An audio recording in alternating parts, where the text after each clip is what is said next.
27 апреля по всей России проходит международная историческая акция «Диктант Победы».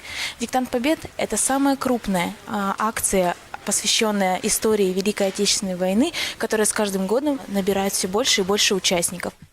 Сегодня на площадке исторического парка более 150 человек напишут «Диктант Победы».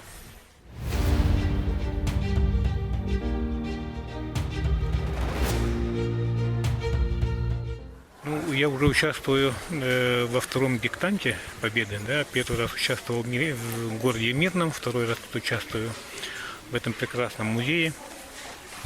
Я считаю, для меня, который родился в советское время, тема диктанта это особо священная. Мне мой отец сам ветеран Великой Отечественной войны, имеет ордена, медали, поэтому тема вообще Великой Отечественной войны мне всегда была близка.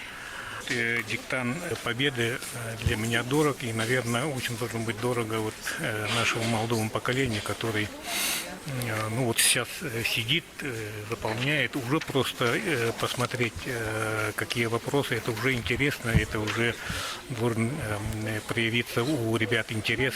Посмотреть в интернете, в телефоне, да, на самом деле эти военачальники, кто они такие, зачем они получили такие звания Герои Советского Союза, да, это уже хорошо.